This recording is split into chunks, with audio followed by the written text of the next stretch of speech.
Fala, Zé Luiz, tudo bem? Fala, Vinícius, vamos lá, vamos iniciar nossa.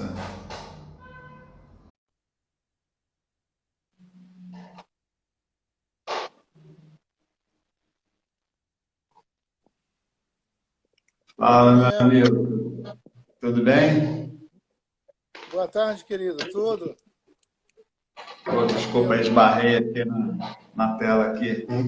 Boa noite a todos e a todas, sejam todos bem-vindos. Vamos iniciar aqui mais uma entrevista aqui do Movimento da Petrópolis, dando continuidade aí a esse objetivo para a cidade, maior informando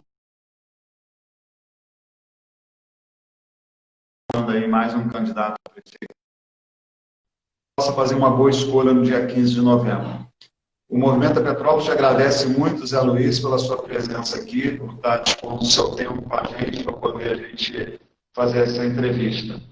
Então, Zé Luiz, para a gente começar nosso bate-papo aí, se apresenta quem é Zé Luiz, a sua candidatura, de onde vem, como é que é a sua caminhada política aí na nossa cidade.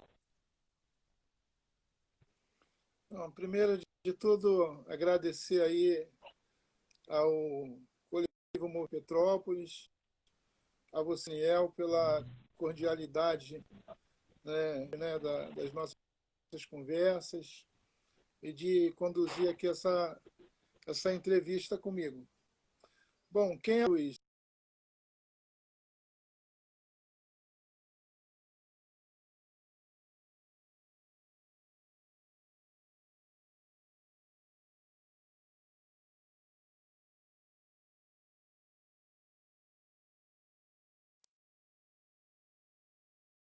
Aqui de Petrópolis, que é o Coco Barçante, o fundador do Museu do Artesanato. E a minha vida, o Daniel, de trajetória política, de militância, ela começa na Rocinha, onde eu nasci e me criei, na favela da Rocinha, no movimento comunitário ali por água, né? Por energia elétrica, por saneamento básico, por creche para as crianças, para as mães. Então, essa é a minha forma que eu começo na vida política, lutando por direitos, lutando por justiça social, né? E depois, já mais para frente, eu vou me envolver com o movimento da educação popular, que é o pré-vestibular comunitário para negros e carentes, né? E eu ajudo a fundar o pré-vestibular na Rocinha em 1995 e começo a dar aula nesse projeto como professor voluntário a partir de 1989. E continuo nesse projeto até hoje. Eu sou formado em História, sou também mestre em Ciências Sociais e estou fazendo uma segunda graduação em Pedagogia. Quando eu me mudo aqui para Petrópolis, eu procuro logo um projeto do pré-vestibular para continuar dando aula, né? E dei aula no pré-vestibular também aqui no PVNC aqui de Petrópolis. Hoje estou no projeto Mais Nós, que é de educação popular, que fica lá no Independência. Faço parte da Escola Popular junto com o companheiro Yuri, do coletivo Caquizeira Educação. Sou um voluntário no Centro Educacional Comunidade São Jorge, também no Independência. Então, assim, eu sempre procuro estar onde as pessoas estão precisando se desenvolver, né, principalmente na parte da educação. E eu tenho aí também uma história de vida profissional. Meus últimos 23 anos eu passei no Sebrae RJ. Né? Comecei como analista técnico, atendendo ali as pessoas que queriam abrir um pequeno negócio. Depois me tornei analista e gestor de projetos e, por fim, eu fui trabalhar numa coordenação de inovação, solução e inovação. E também tenho aí qualificação como consultor de empresas na área de desenvolvimento territorial e setorial, enfim. Eu tenho aí já uma estrada de 57 anos de vida trabalhando sempre com a questão da educação, com o desenvolvimento local, E para finalizar essa minha primeira fala, um projeto muito bonito que eu trabalhei foi de empreendedorismo social com mulheres em várias comunidades no Rio de Janeiro e com vários grupos de artesanato pelo estado do Rio de Janeiro todo, né? E foi através desse projeto que eu tive a oportunidade de escrever a minha dissertação de mestrado em Ciências Sociais sobre empreendedorismo feminino, sobre economia solidária, sobre a vida das mulheres, né? Sou muito grato, né, a esses grupos de artesanato e de empreendedorismo social, que eu aprendi muito com essas mulheres, né? E uma coisa que outro dia eu estava numa palestra, né, exatamente para um grupo de empreendedoras, eu disse o seguinte: empreendedorismo social não é só para vender produtos para ganhar dinheiro. Empreendedorismo social é um empreendimento da vida, principalmente das mulheres que precisam manter a casa, muitas vezes abandonadas pelos companheiros, né, e ficam com os filhos, né? Geralmente são as mulheres que ficam com os filhos. E como eu aprendi com essas mulheres? Aprendi essa vida empreendedora, né? Esse empreendedorismo social que transforma a vida dessas mulheres. Então, esse é o Zé Luiz, um apaixonado pela educação, um apaixonado pela vida, por pessoas. Eu gosto de gente, né? Eu gosto de estar em lugares, o Daniel, onde eu tenho a oportunidade de colaborar, de contribuir, de levar a minha solidariedade. Então, esse é o professor Zé Luiz, que está aqui, né, se candidatando à Prefeitura de Petrópolis com o sonho, né, de ter uma cidade solidária, popular e dos bairros.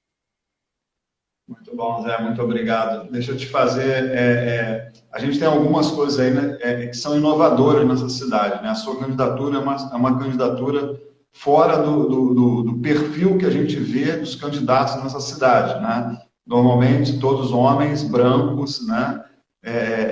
Que defendem uma bandeira que não é a bandeira dos trabalhadores, né? Então, conta um pouco como é que é essa experiência, né? E como é que está sendo para você essa experiência. E aí eu já vou engatar já de uma vez. Você está falando da educação, né? Do seu eixo, né? De vida. Como é que está a proposta sua, né? Como é que está a proposta do PSOL para esse viés aí para esse eixo aí da educação? Bom, então vamos lá por parte, né? Bom, primeiro, a minha candidatura, Daniel, ela acontece, né, no processo da construção do nosso plano de governo, acontece pelo diálogo com vários companheiros e companheiras do partido, né? Durante a construção do nosso programa, né, eu fui me dando conta da dimensão do que é um programa de governo para uma cidade e para uma cidade como Petrópolis, né?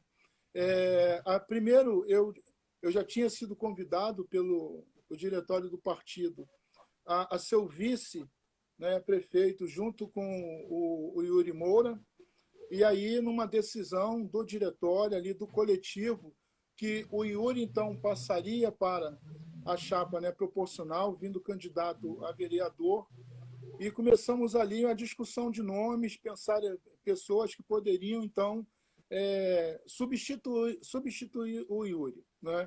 E depois de muitas conversas, principalmente com o companheiro Vinícius, né, ele me convenceu, né? Zé Luiz, você tem todas as condições, você tem capacidade, né? Você tem um apoio, o carinho de muitas pessoas dentro do partido, né? As pessoas aqui da cidade estão te conhecendo, então vamos assumir juntos essa tarefa.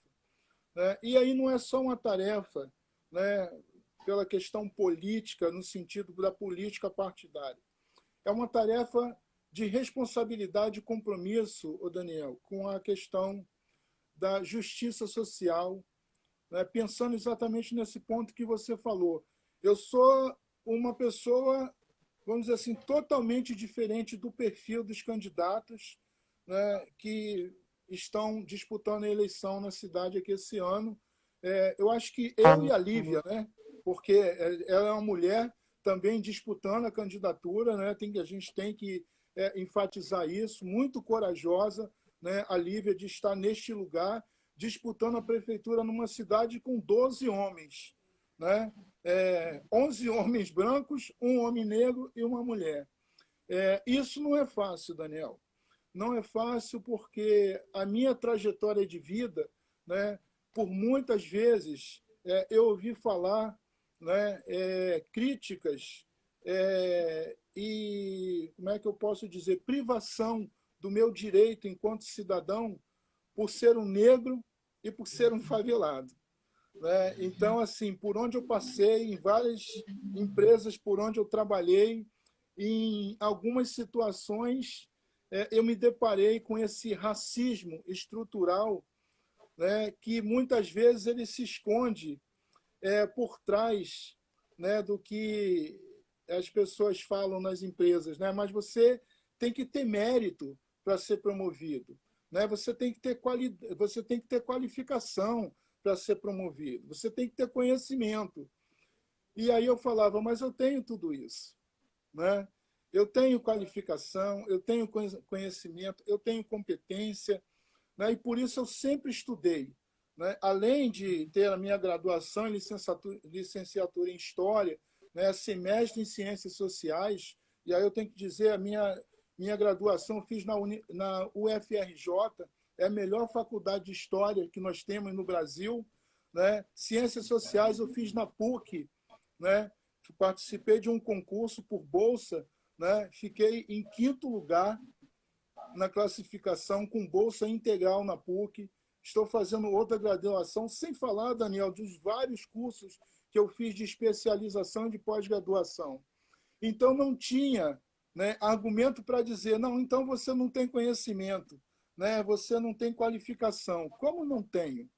Né? E é dessa forma. A meritocracia ela esconde esse racismo estrutural e muitas vezes também serve para interditar, né, para as mulheres um caminho de promoção para um lugar de chefia. Eu vi isso em alguns lugares por onde eu passei, por onde eu trabalhei.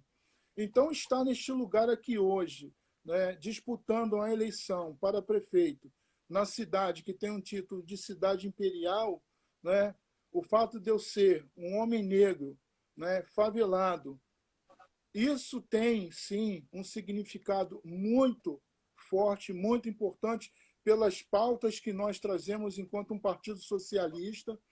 Isso é muito importante, né? É muito importante que nós também temos uma candidatura da coletiva feminista que traz também essas bandeiras. Então, assim, a minha candidatura não é só a vida do Zé Luiz. A minha candidatura, eu trago junto comigo, né, várias pessoas, vários grupos sociais, várias demandas, várias pautas que a gente precisa aprofundar a discussão aqui na cidade de Petrópolis. Então, é a questão do racismo, é a questão do machismo, é a questão da LGfobia, é essa radicalização que a gente está vendo, né, de uma agenda de ódio que vai crescendo, uma agenda de violência que vai tomando conta da sociedade, né, e simplesmente acabando com as relações sociais de solidariedade, né, de reconhecimento do outro. Então, para a gente estar neste lugar aqui, né, eu sinto que eu carrego uma responsabilidade muito grande, mas eu não carrego isso sozinho. Eu carrego isso com toda a companheirada, como a gente costuma falar, né? Eu carrego isso com todos os companheiros e companheiras, com toda a carga de luta, de sofrimento, de conquista que nós temos. E, para mim, é uma honra, é um orgulho muito grande de estar neste lugar. É uma experiência totalmente nova para mim, que é a primeira vez que eu disputo, né, um cargo eletivo. Com a segunda pergunta que você me fez sobre educação, né, o que nós temos no nosso programa de governo sobre educação? A educação, Daniel, no nosso programa, que você também, né, em alguns momentos, discutiu com a gente, esteve ali debatendo com a gente, é a pedra angular do nosso programa. A educação ela é transversal em todo o nosso programa. Por que a gente fala isso? Nós temos hoje aqui na cidade de Petrópolis 150 mil pessoas que não concluíram o ensino básico. Educação é um projeto político de dominação, né? A educação, ela acompanha a desigualdade ao longo da nossa história.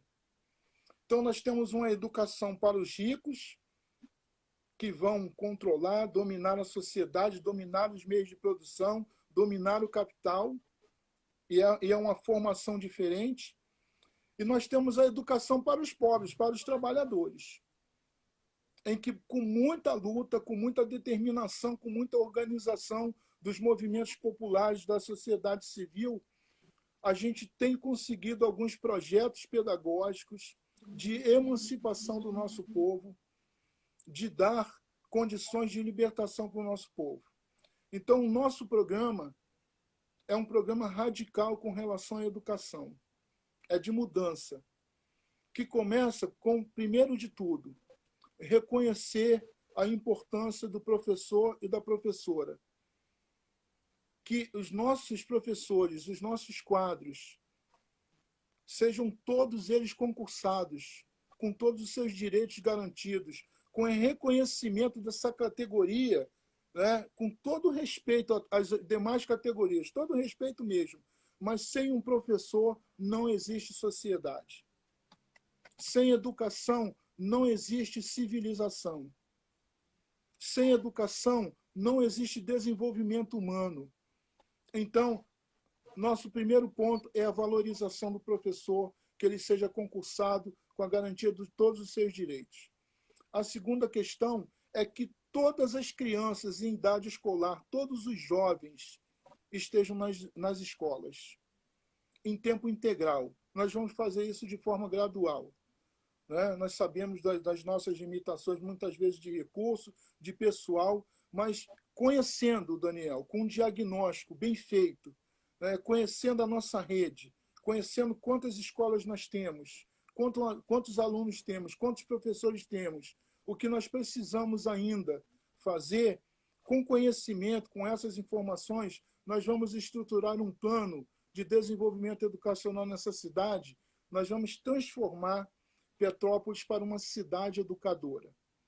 E isso passa pelo ensino integral. E quando eu falo ensino integral, não é aumentar, né, o número de horas de português e de história, que é importante, né, mas é aumentar a oferta de conhecimento e de saber.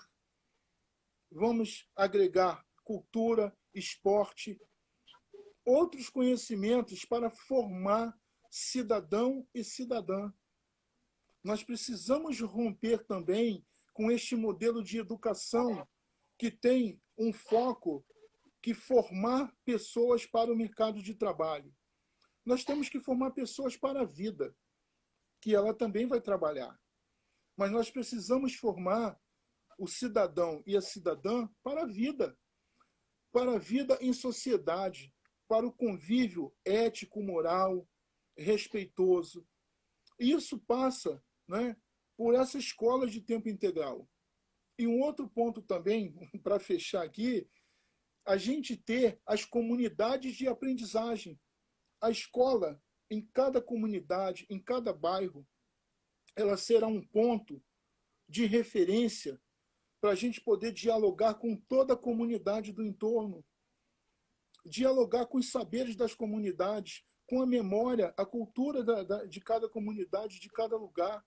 A escola se tornar um centro de memória, um centro de história, um centro de desenvolvimento cultural. A escola está aberta nos finais de semana. E eu falo isso, Daniel, com conhecimento de causa, porque quando eu morava na Rocinha, os 2 CIEPs que tem na Rocinha ficavam abertos nos finais de semana para a comunidade poder usar. E eram os moradores que tomavam conta da escola e não deixavam ter bagunça, não deixavam quebrar nada dentro da escola, porque é a escola onde os filhos estudavam. Então, o que eu estou falando é com conhecimento de causa. É possível fazer? É possível fazer. E uma coisa que nós temos, né, é vontade política de transformar a vida das pessoas. E isso nós vamos fazer de forma coletiva, participativa, trazendo a comunidade para estar com a gente nessa gestão. Eu quero ser o prefeito de toda Petrópolis. quero ser o prefeito de estar nos bairros, de estar nas comunidades, dialogando com as pessoas. Então, é essa a nossa ideia de educação. O nosso projeto é que Petrópolis se torne uma cidade educadora. Em todos os lugares a educação acontece. Então é isso, meu amigo. Essa é a nossa proposta. Muito bom, Zé. E fique tranquilo que te escutar é muito prazeroso, viu? Você está trazendo para a gente coisas, dados importantes e informações importantes, né? Obrigado. E aí eu vou tocar em outro assunto aí, que é um assunto também que te toca, né? Que é a questão do Covid, né? E aí a gente viu aí que você está impedido de participar em alguns debates em função disso, né? Que você faz parte do grupo de risco, né? Ou seja, você acaba tendo um impacto de alguma forma também, né? Apesar da gente ver aí que o Vinícius, né? O seu companheiro aí, né? E co-prefeito, né? Está aí na rua, né? Mas você, eu sei que é impedido disso. Mas isso tem um outro impacto também na nossa cidade, que é o impacto econômico, né? Então, fala um pouco desse impacto na sua vida, na sua campanha, e traz para a gente assim, qual é nesse eixo, né, de renda, né, e de emprego, como é que está o pensamento do pessoal nesse sentido, qual é a proposta de vocês? Então, Daniel, eu estava ainda há pouco respondendo uma pergunta para a tribuna exatamente sobre isso, né? Eu e Vinícius aqui, a gente elaborando a resposta para a tribuna. Essa questão da Covid, né? Essa crise mundial que nós estamos vivendo, deixa eu só botar aqui porque está acabando a bateria. Eu também conectei o meu também. Essa crise mundial, né, que nós estamos vivendo, né, desse vírus que a gente ainda pouco conhece, uma primeira coisa que nos causou, Daniel, foi o afastamento das pessoas, né, do convívio, de poder encontrar com os amigos, de poder bater papo, né, de estar no trabalho, né? Então, assim, a nossa vida mudou de uma forma assim muito radical, né? Porque nós brasileiros, né, principalmente os cariocas, a gente gosta muito da rua, né? A gente gosta de estar tomando um café, batendo papo na praça, tomando uma cerveja, estar na praia. Nós somos assim, alegres, né? Nós queremos estar com as pessoas. E isso foi interditado, né? Nós tivemos que repensar a nossa forma de relacionamento uns com os outros, estar dentro de casa, continuando a trabalhar, né? Assim, passar a ter um convívio maior com as nossas famílias. Esse é o lado positivo que eu acho, né? Apesar de toda a dor, né? Hoje eu vi que já foram 161 mil brasileiros e brasileiras que morreram por conta dessa doença, né? Mas se tem algo positivo nisso tudo é poder estar no convívio familiar por mais tempo, né, com a família. Isso, para mim, é um ponto positivo. E também repensar muitas coisas, Daniel. Essa parada, eu acho que nos ajuda a repensar que modelo de sociedade é essa, que modelo de sociedade, né, desse capitalismo que simplesmente rouba o tempo todo, né, o nosso tempo, a nossa saúde, muitas vezes. E aí, uma coisa que a gente precisa pensar é que não existe uma contradição, entre a preservação da vida e a preservação das empresas. Uma coisa não está dissociada da outra. Pelo contrário, essas coisas estão interligadas. Agora, algo que é fundamental em tudo isso, Daniel, que a gente precisa parar e refletir, e aí eu falo que é o que eu estou fazendo, né? Nada, absolutamente nada, é mais importante do que a vida humana, né? E Sim. essa vida, ela é importante. A sua vida é importante para a sua família, para os seus amigos, né? Para quem te conhece, como a minha vida, como a vida de qualquer pessoa. E, de repente, nós nos vimos no meio de um debate, né? Se parar, se fizer isolamento social, se fizer lockdown, a economia vai quebrar, as empresas vão fechar. Mas nada disso vai funcionar se não tiver pessoas. Pessoas com saúde, pessoas com segurança, né? Então, assim, foi um momento, no início, muito doloroso, porque nós vimos várias pessoas adotando esse discurso de que ou a vida das pessoas ou a vida das empresas. E muitas vezes eu também entrei nesse discurso de dizer CNPJ morre e a gente abre o outro. O CPF morre e a gente só fica com a lembrança. Mas não é. Esse debate, para mim, ele é muito curto no sentido da gente não entender o que está acontecendo. E aí, pensando em propostas, né, do que fazer, né, de como resolver isso, a gente resolve, primeiro de tudo, entendendo que é preciso preservar a vida, a gente precisa entender o que a ciência está nos dizendo. O isolamento social é a vacina que nós temos hoje. Muitos trabalhadores não puderam parar. Os trabalhadores de comércio, principalmente de supermercado, de padaria, de açougues, né? Os policiais, seja ele da policial militar ou civil, os bombeiros, os médicos, né? Toda a equipe da área de saúde, ninguém pôde parar de trabalhar. Então, uma boa parte também da economia continuou funcionando. Mas como pensar, Daniel, um futuro? Uma pós-pandemia que a gente ainda não sabe quando. E aí entra em cena, para mim, já deveria ter entrado em cena desde o início, o Estado. Esse Estado de direito que nós todos concordamos pelo contrato social que nós temos, que é o Estado, né, que tem o monopólio da força, não é isso? Que traz a garantia dos direitos de todo cidadão, de toda cidadã. Esse Estado deveria estar preocupado em garantir um mínimo de condições para a sustentação da vida e dos negócios também.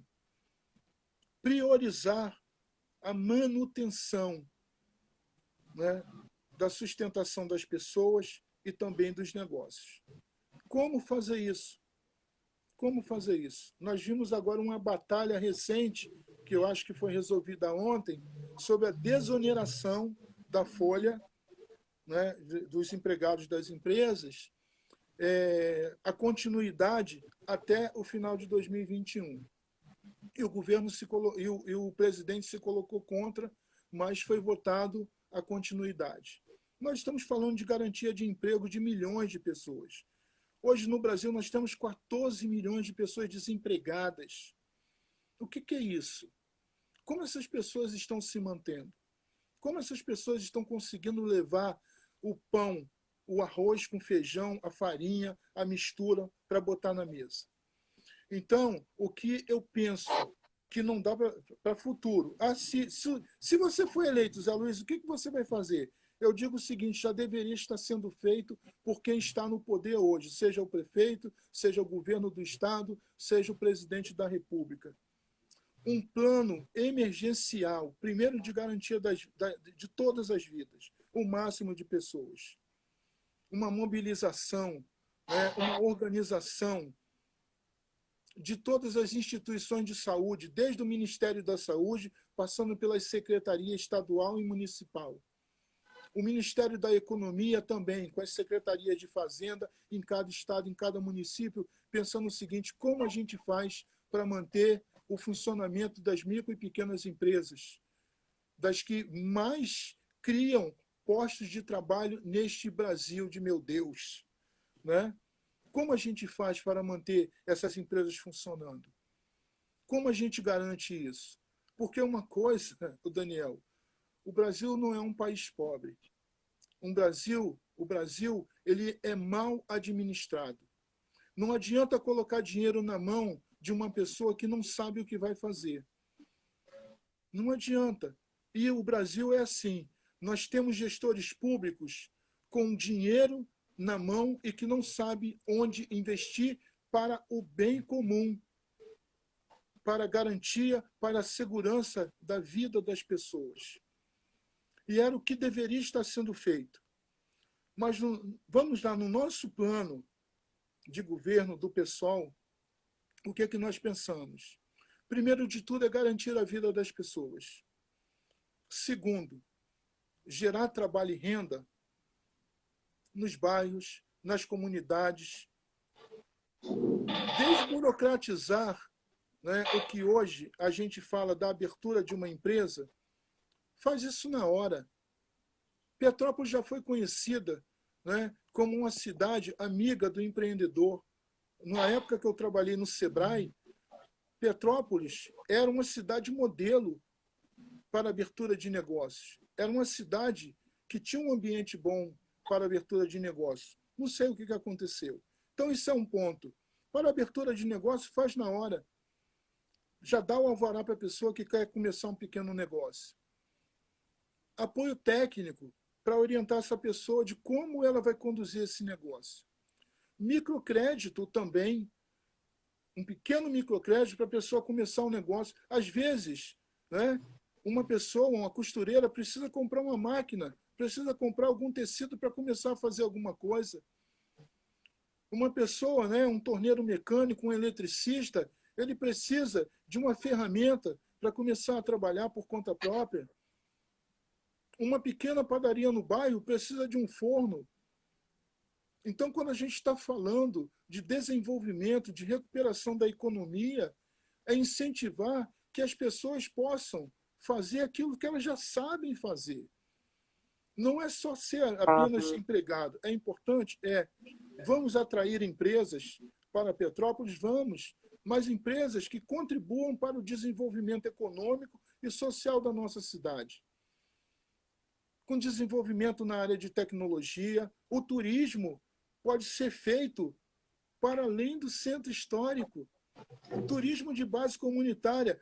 Mais uma vez eu digo aqui para vocês, eu trabalhei com turismo pelo Sebrae, lá no Rio de Janeiro, na favela da Rocinha, na favela do Santa Marta, na favela do Chapéu Mangueira, na favela do Alemão, levando turista para esses lugares como? Qualificando a estrutura desses lugares para receber as pessoas, capacitando moradores da comunidade como guia de turismo, aprimorando o artesanato com design bacana, o coco bastante. Nossa, quantos trabalhos nós fizemos nesses lugares. Gente, Petrópolis, que tem o título de cidade imperial, quanto tem de conhecimento, de desenvolvimento em cada comunidade que precisa ser potencializado.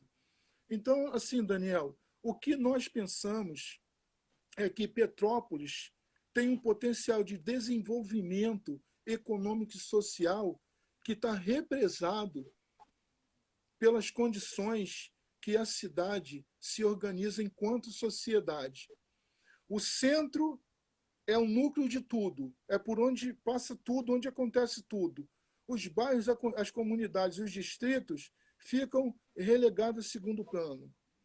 Por isso, o nosso plano de governo, né, tem essa chamada muito importante, uma Petrópolis solidária, popular e dos bairros, onde as pessoas vivem, onde as pessoas produzem a vida, para além do centro histórico. Quanta possibilidade nós temos de desenvolver nesses lugares. Agora, enquanto gestor público, eu costumo dizer o seguinte, a prefeitura ela tem que ser uma agência de promoção de políticas públicas para melhorar a vida de todo cidadão e de toda cidadã. Se a prefeitura não assume essa missão de uma agência de promoção da vida, e aí promoção da vida é olhar para todos e todas e para tudo que é possível desenvolver, tem alguma coisa errada com essa prefeitura, tem alguma coisa errada com esse olhar do gestor. A gente tem que olhar para as pessoas, para o seu potencial de desenvolvimento. É dessa forma que a gente entende que a recuperação econômica ela pode acontecer com um esforço coletivo. Não será só a prefeitura, mas os setores comerciais, os setores de negócios aqui da cidade, de uma forma conjunta, nós conseguimos fazer essa recuperação. Legal, Zé Luiz, muito bom, muito bom. E aí você toca numa coisa aí que é isso, né? A representatividade, ou seja, as escolhas passam por quem está na chefia, né? Ou seja, quem está na prefeitura que vai fazer a política de acordo que tem a ver com ela e com os que estão ao seu redor, né? Mas aí, só para não aprofundar esse ponto, mas tocar um outro que você falou que é muito importante, que é outro eixo também que você fala muito, que tem a ver com a pandemia, que é a questão da saúde, né? A saúde nos bairros, a saúde na nossa cidade. Como é que está a proposta do pessoal sua e do coletivo do pessoal em relação a isso? Então, a questão da saúde é outro eixo fundamental no nosso programa, né? E a construção, né, desse eixo foi com a escuta, né, muito atenta de profissionais da saúde, de pessoas muito competentes, estudiosas, pessoas que trabalham com a saúde por muitos e muitos anos. Nós fomos ouvir essas pessoas. O que fazer? Bom, saúde não é cuidar de doença. Saúde é prevenir a doença.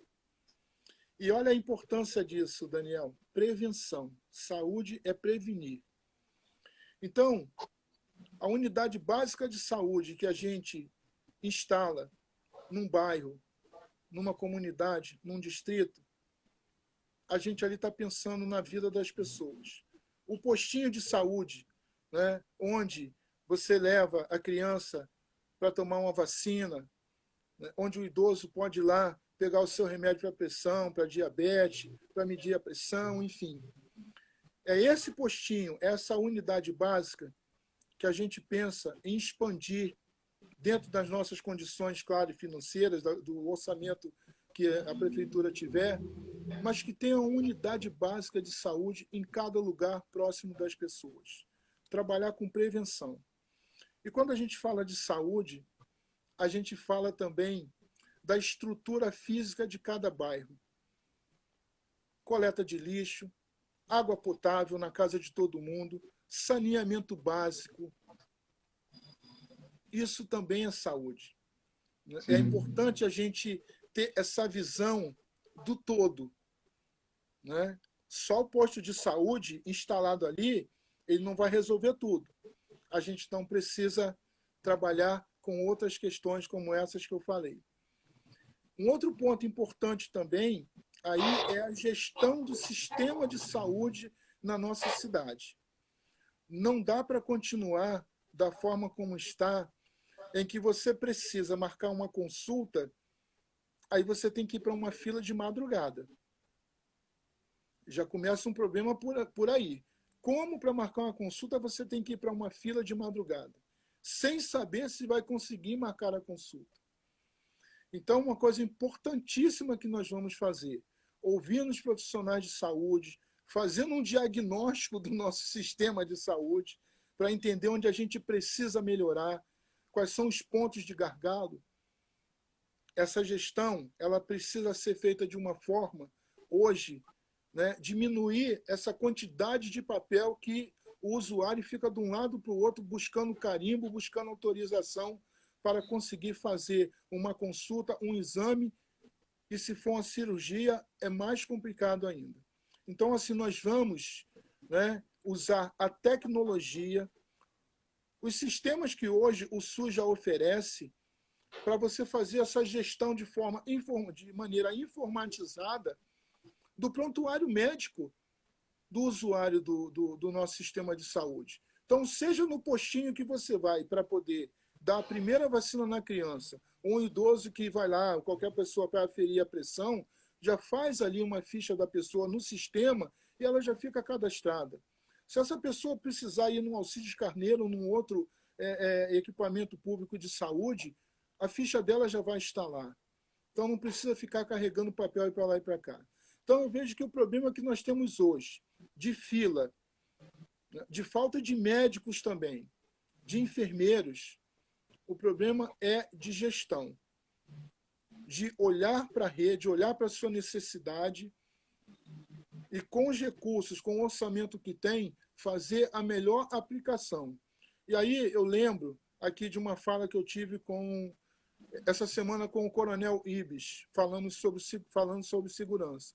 Ele falou assim: Zé Luiz, Se você não conhece, né, cada área em que a prefeitura tem que atuar, seja de educação, seja de segurança, seja de saúde, você não consegue fazer um plano de trabalho.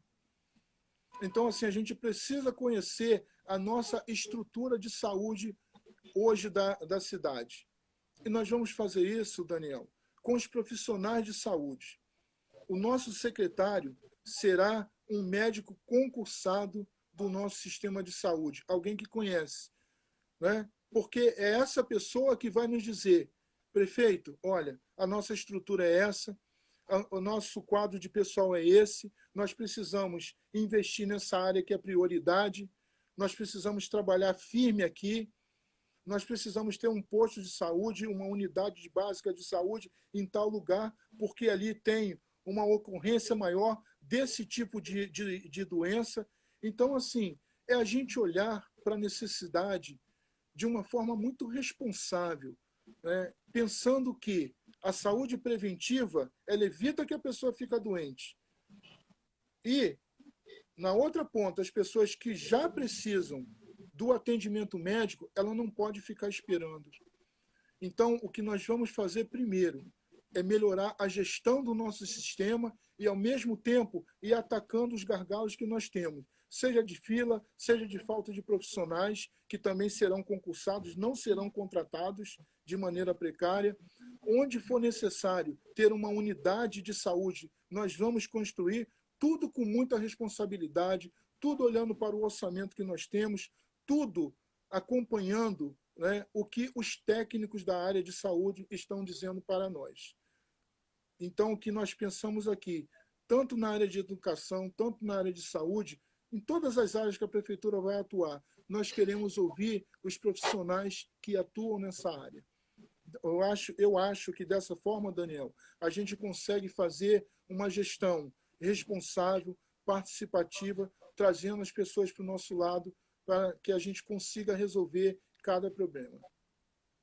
Legal, você tocou aí nessa sua exposição aí da questão da saúde, duas coisas são importantes, né? Que são a questão da prevenção, né? E você acabou tocando aí sem querer aí também numa coisa que está muito legal, que é muito importante, que é essa questão das máfias, né? Você passou de levinho, mas aí a outra pergunta que eu vou te fazer vai tocar um pouco também, mais uma, né? Que é a questão do transporte público, né? Que é a questão da mobilidade, nem o transporte público em si, mas a mobilidade social que atinge diretamente os trabalhadoras e os trabalhadores de nossa cidade, né?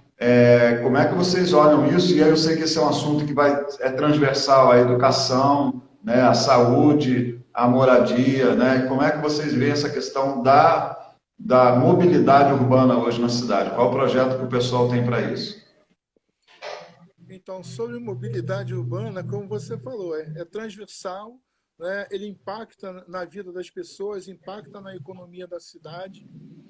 E aí uma coisa primeiro que a gente tem que pensar, né? Onde as pessoas estão, onde as pessoas moram, onde estão os núcleos de trabalho, onde estão as escolas, como as pessoas precisam se locomover na cidade.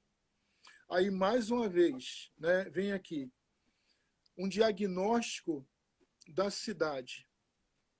E eu costumo dizer que a cidade é um organismo vivo. E se você não cuida desse organismo, pode ser a parte menor. Ele vai impactar depois no todo. Então, mobilidade urbana é um gargalo aqui na cidade de Petrópolis. Começa pela oferta do transporte público, né? Como eu falei para você, eu trabalhei 23 anos no SEBRAE, que é a instituição brasileira responsável, né, por abertura de negócio, por orientação de negócio. E por que eu estou falando isso? Tem um sentido muito importante, Daniel. Qual é a missão de uma empresa? Para que uma empresa existe? Para que ela serve? Então, uma empresa de transporte e transporte público, ela existe, ela serve, ela tem a missão de levar as pessoas de um ponto ao outro, com segurança, com qualidade, com conforto e com uma passagem que tenha um preço justo. E essa oferta de serviço, ela tem que ser feita de acordo com a necessidade da população. e não com os interesses do empresário do capital. Porque aí nós vamos ter essa oferta de serviço de transporte público na cidade que não atende às necessidades do morador, do trabalhador, da trabalhadora que precisa sair de manhã e não sabe se vai ficar no ponto esperando o ônibus e que hora que o ônibus vai passar. E um ônibus que tem uma passagem caríssima. Passagem em Petrópolis é caríssima. Então, assim, pensando nesta lógica de funcionamento da cidade, o que a gente propõe?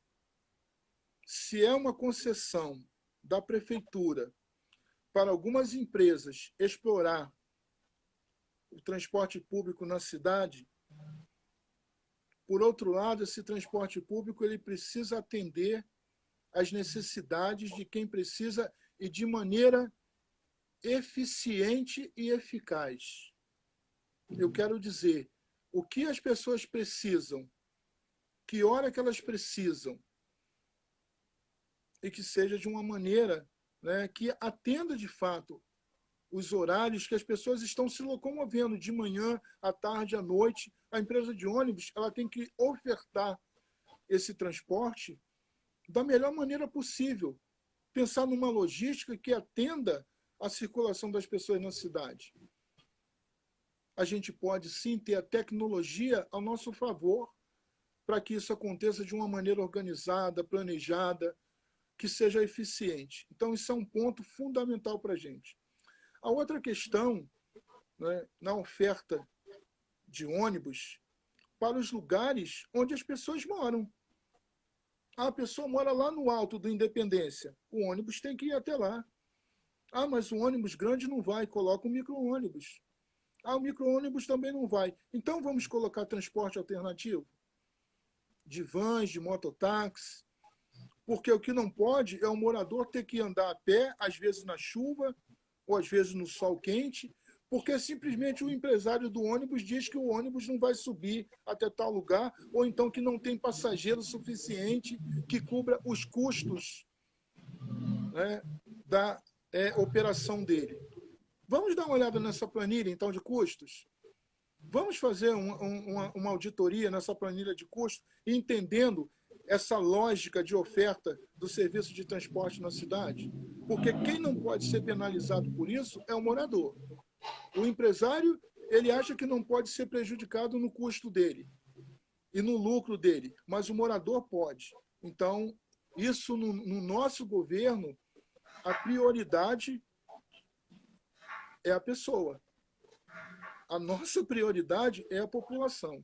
Então, assim, as empresas de ônibus vão se adequar às necessidades dos moradores da nossa cidade, de todos os bairros, de todas as comunidades, de todos os distritos. Uma outra questão também que nós vamos mexer, Daniel, é nesse preço de passagem única em que você, por exemplo, eu moro aqui no Ponte Fones. Se eu pego um ônibus e vou até o Quitandinha, eu pago R$ 4,40. Se eu pego o mesmo ônibus e vou até o Alto Independência, eu também pago R$ 4,40. Então, o que nós queremos fazer é uma tarifa de acordo com o itinerário. É possível fazer isso, né? E aí, para fazer isso, não adianta o empresário chiar, reclamar, mas e o custo operacional de tudo isso? Mais uma vez, a gente está pensando no trabalhador, na trabalhadora dessa cidade. Para fechar esse ponto sobre a questão da mobilidade urbana, o trabalhador, o rodoviário, o motorista, ele não pode, por lei, está proibido. Isso é uma coisa. Que ele faça dupla função. Ou ele dirige o ônibus, ou ele recebe do passageiro o pagamento da passagem da troco. Ou ele faz uma coisa ou outra. Para isso, é preciso ter um motorista e o trocador. Nós vamos fiscalizar, nós vamos fazer com que isso seja respeitado. Lei é lei. E segundo, nós estamos prejudicando a saúde desse trabalhador rodoviário. Isso é um ponto muito importante. Se a gente pensar também, Daniel, o quanto tempo leva, né, que você espera um ônibus, que você tem de viagem nesse ônibus, num ônibus muitas vezes que não oferece conforto, num ônibus que anda lotado, nós estamos impactando na saúde dos passageiros também. Porque quanto tempo ele fica nesse ônibus desconfortável? Esse tempo, se nós tivéssemos uma oferta maior de linhas, se o trânsito não fosse tão ruim aqui na cidade, você teria mais tempo para ficar em casa, poderia sair um pouquinho mais tarde, né? Chegaria no trabalho a tempo, poderia sair do trabalho no seu horário e chegar em casa também mais rápido e estar mais tempo com a sua família, mas não, você passa muito tempo dentro do transporte público e um transporte público que não tem qualidade.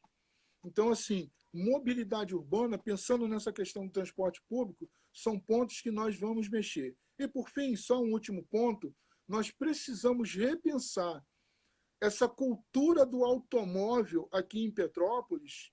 Nós temos uma frota, se eu não me engano, de 172 mil entre carros e motos. Será que a gente não consegue ter uma solidariedade, né, de começar a praticar a carona solidária? Eu vou para o mesmo lugar que o meu vizinho, eu dou uma carona para ele, ou então ele trabalha junto comigo, eu dou uma carona para ele. Então, assim, são muitas coisas, Daniel, que a gente precisa fazer nessa cidade, mas assim, nós estamos com muita vontade, né? Nós estamos com muito desejo de tornar Petrópolis uma cidade para além de imperial, uma cidade cordial com todos os moradores, com todas as moradoras. Beleza, Zé. É impressionante como o tempo passa, né? A conversa está boa, o tempo vai passando, né? Já estamos aí a 8 minutos para a gente encerrar, porque infelizmente o Instagram tem esse limite de tempo, né? Opa. Mas, e eu sei que tem tantos assuntos para a gente colocar, importantes, propostas importantes que você vai apresentar, né? Mas eu vou te fazer uma última pergunta, para a gente já ir caminhando para o final, que é a questão da moradia, né? Moradia digna, né? Que você sempre fala, né? Essa questão da moradia em Petrópolis é um problema sério, que esbarra com outra questão, que é a questão ambiental, né? Ou seja, a gente acaba tendo moradia em locais inapropriados, que acabam tendo desmatamento, etc. Então é uma coisa complexa. Como o pessoal vê isso, e assim, eu sei que o assunto é longo, mas tenta resumir aí em 5 minutos para a gente conseguir, depois para você fazer suas considerações finais aí. Eu vou. Daniel, moradia é um direito de todo ser humano e moradia com dignidade, né? Então, as pessoas estarem morando próximo de uma encosta, às vezes desmatando por uma necessidade de ter uma casa, né? Ou então na beira de um rio, nós precisamos repensar isso que eu te falei. Que modelo de cidade é este aqui que não olha para as pessoas que precisam de uma moradia digna? Nós vamos ter um programa de habitação popular para que as pessoas tenham a sua casa com dignidade, num lugar seguro. Os terrenos que hoje estão cercados, aí sem uso social, nós vamos recorrer ao uso social da terra. É inadmissível que pessoas tenham, né, cercados com muros, cercados com grades, terrenos que estão ali para especulação imobiliária. Então, nós vamos ter um programa de educação, um programa de habitação popular para que as pessoas possam ter a sua casa com dignidade. Todas essas moradias que estão em áreas de risco, nós vamos cadastrar essas famílias. A gente sabe que são muitas e nós vamos, sim, aos poucos, fazendo essa mudança, dialogando com as pessoas, mostrando a importância de sair desses lugares de risco. Não é chegar lá e remover as pessoas, porque eu vivi muito isso na Rocinha, né, em que chegava ali o caminhão da prefeitura, do estado, com a polícia, para poder tirar as pessoas à força do seu lugar. Isso não vai acontecer no nosso governo. Será na base do diálogo, com muita negociação com as associações de moradores, dialogando com todos os moradores, mostrando que aquele lugar não é digno para que elas fiquem ali, porque é perigoso, né? E falando para elas, vamos para um outro lugar onde você vai conseguir reconstruir a sua vida de uma forma digna, de uma forma decente. Nós temos que trabalhar, Daniel, para proteger a vida, dar segurança à vida. Muito bom, Zé. Conseguiu aí resumir aí, parabéns. Tinha mais coisa para falar, mas eu me Ah, contive. eu sei, mas é porque senão a gente acaba não conseguindo fazer. A gente está voltando aí nossos 4 minutinhos finais. Então, Zé, eu gostaria muito de te agradecer. Eu que agradeço. Agradeço assim profundamente essa sua colocação, vai trazer sua proposta, né, trazer a proposta construída coletivamente dentro do PSOL, né, então isso é extremamente importante. O coletivo aqui do Movimento Petrópolis agradece a você, né, a sua presença, e você tem aí 2 minutinhos aí para você fazer suas considerações, não, 3 minutinhos para fazer suas considerações finais. Aí. Bom, Daniel, eu que agradeço a vocês, né, a gentileza do convite de dar a gente esse espaço para a gente poder conversar. Bom, o que eu tenho a dizer para o final, Daniel, é que eu sonho com uma cidade muito mais humanizada, como eu falei, uma cidade cordial, uma cidade que olhe para os bairros, uma cidade onde as pessoas possam ter oportunidade de trabalho, oportunidade de moradia, oportunidade de lazer, de cultura, de saúde, educação, porque é este o papel da cidade. Eu vou lembrar aqui uma frase de Max Weber, né? Lá no início, quando ele estuda lá o início da Revolução Industrial, em que muitos, né, trabalhadores, né, da terra foram migrando para a cidade, ele dizia o seguinte: o ar da cidade liberta. O ar da cidade de Petrópolis ainda não é um ar libertador. Ainda não é um ar onde as pessoas consigam respirar com dignidade, sentindo que elas têm aqui todos os seus direitos garantidos. E o meu sonho, né, meu sonho que eu digo, junto com toda a companheirada do PSOL, é transformar essa cidade num lugar bom para viver, trabalhar e ser feliz. Não é pedir demais, não é sonhar para além das possibilidades. Então a gente começa com um sonho e a gente torna esse sonho realidade. É isso que a gente pensa, é essa a ideia do PSOL, é essa a ideia que a gente tem de sociedade e de cidade. E qual o número, Zé? Meu número é 50. Professor Zé Luiz, 50. Só para lembrar todos, né? É Mas, isso, professor Zé Luiz, 50. então, tá, Zé, muito obrigado, então. Obrigado a todos que assistiram a gente até aqui. Podem acompanhar a gente além agora do Instagram. A gente, além de estar guardado no Instagram, a gente guarda as entrevistas também lá no YouTube. Né? E também é Movimento Petrópolis no YouTube. Quem quiser, os vídeos estão todos lá à disposição de vocês. Obrigado, Zé. Uma boa noite. Valeu, querido. Obrigado. Uma boa noite aí para todos. Valeu, tchau, tchau.